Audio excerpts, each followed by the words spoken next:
Okay,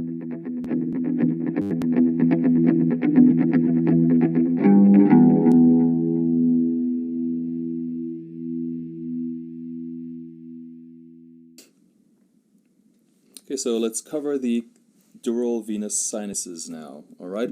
So we've already established that the dura actually has two layers, right? It has one layer that is called the meningeal layer that will be lying, well, to where the other meninges are, so right on top of the arachnoid and the pia, and the other one's the periosteal layer that will be the one that is directly next to the skull, or directly next to the bone, peri and ostium, all right?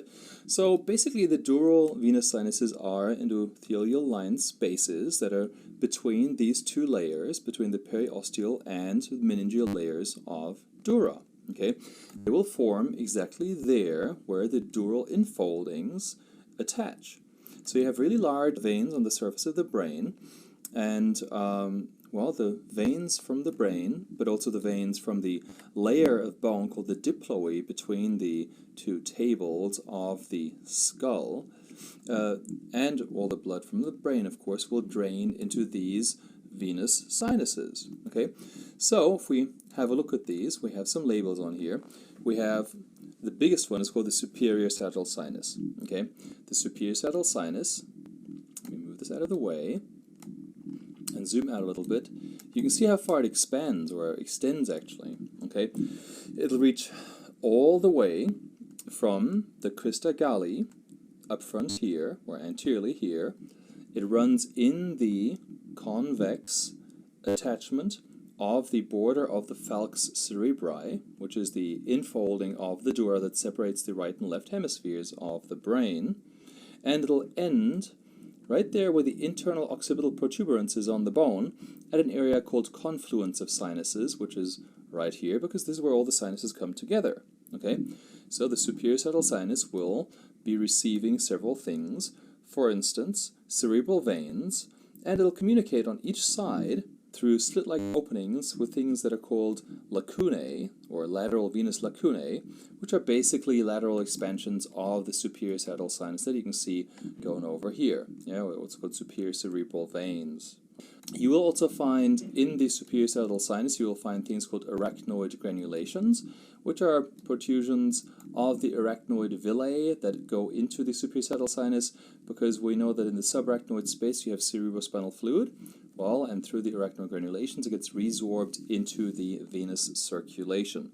If we have a superior sinus, or just in general in anatomy, the rule is usually if there's a superior, there better be a what? An inferior. If there's a major, there's a minor. If there's a medial, there's a lateral, and so on and so forth. If there's a superficial, there's a deep. You get the gist? All right. So here is your inferior sagittal sinus. Okay, it's much smaller than superior sagittal sinus, and it'll run in the inferior, free and also concave border of the falx cerebri. Right, so you'd actually have the falx cerebri right here that connects the superior and inferior sagittal sinus. Then you have the straight sinus here, and as the name implies, the straight sinus goes straight down here. It's actually formed by the union of the inferior sagittal sinus with the great cerebral vein. Well, the great cerebral vein is not indicated here. However, it's also called the great vein of Galen, who was a famous anatomist, would actually be attaching just about here where the mouse is indicating now. Okay? And then the straight sinus will run straight, but inferiorly and posteriorly, so infero-posteriorly, all the way down to the confluence of sinuses down here. Then from the confluence of sinuses, you can already see that there are more sinuses coming off of there. For instance, you have the left and right transverse sinuses here.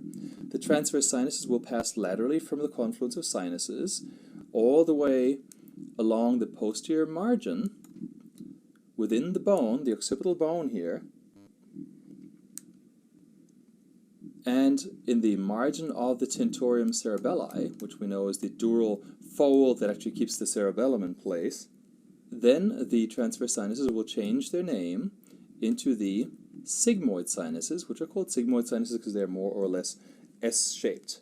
Okay, so they will course in the posterior cranial fossa, forming pretty deep grooves within the bone, so you can easily see those, yeah, both in the occipital and in the temporal bone. And each of these sinuses is then going to turn anteriorly.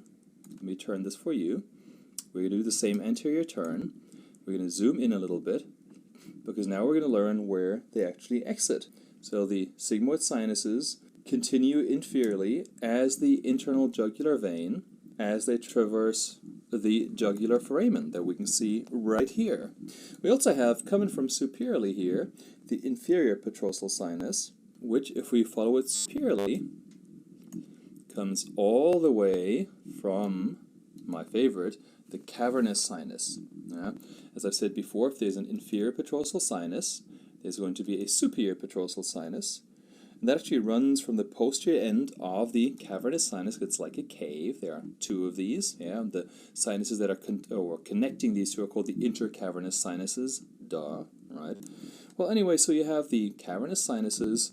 You have the superior and inferior petrosal sinuses here, and each one of these petrosal sinuses will lie in the anterolateral margin of the tentorium cerebelli. Remember, the tentorium cerebelli would be lying right about here, and it'll cause a separation between the cerebellum and the cerebrum, which is the rest of the brain.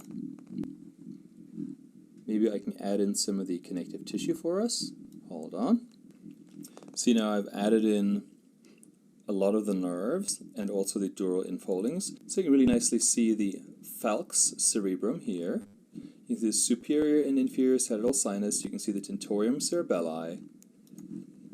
And so the cerebellum is going to be below it.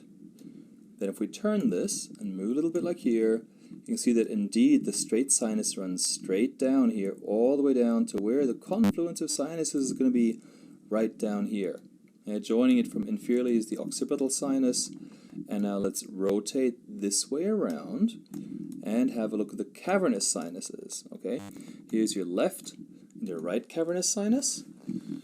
The cavernous sinuses are important for several reasons. As you can see, they're located bilaterally on each side of the Turkish saddle, aka the sella turcica, which is right here. We can see there's a little but important endocrine gland missing that will be sitting right here, which is the pituitary gland.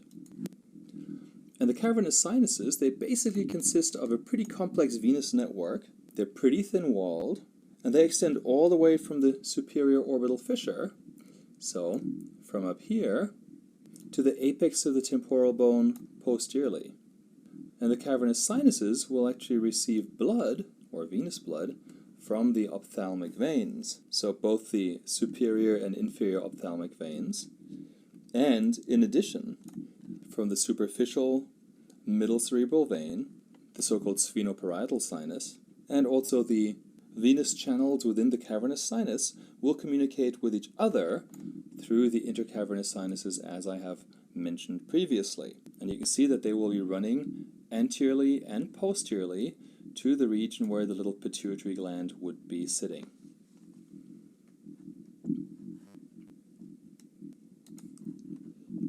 See, I've added back the dura and the arachnoid. So if we zoom in, we're just going to pop in right through into the cranial cavity. Boom, there we are. And look what we can see here.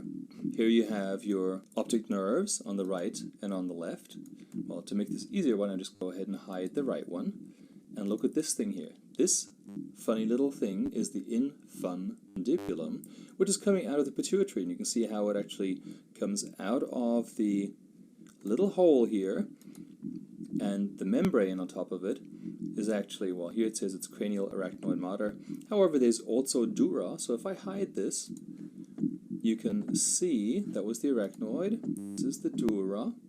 And this little membrane that is holding the pituitary in place is called the diaphragma sellae. So it's a diaphragm that holds the pituitary in place. It's called diaphragma sellae because it's where the sella turcica is. Now we look down here. Here's your pituitary.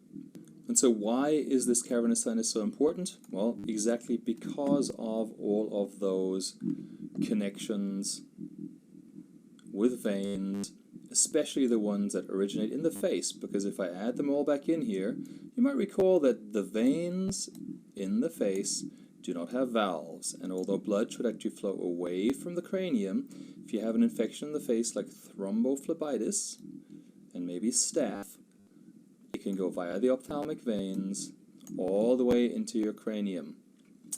And that is bad news, because then you have a bacterial infection in your cranial cavity, which can, if left untreated, can lead to death. Interestingly enough, if we have a good look at the cavernous sinus, we can see that there are also several cranial nerves running right through here, right? We can see there are branches of this one, which is your oculomotor nerve. There is also the trochlear nerve and the abducens nerve. The abducens nerve is the one that is most in danger because it will actually not be embedded in dura. It is completely free, and so it will be the first one to be affected by an infection of the cavernous sinus. And with the orbit lecture, we will talk about what then actually happens. The abducens nerve will abduct or abduct the eyeball. Well, if this nerve is damaged, you will not have abduction or abduction anymore, so your eyeball will be directed a little bit towards the midline and will fail to abduct from the primary position. One more thing to point out here, and you can see it's getting very busy because there's a whole lot of infrastructure happening here. Let me hide some more of the veins. So we have our superior and inferior petrosal sinuses. So now you can see the cavernous sinus, but you can also see the superior petrosal sinus running here, the inferior petrosal sinus running downwards, and the superior bulb of the IJV.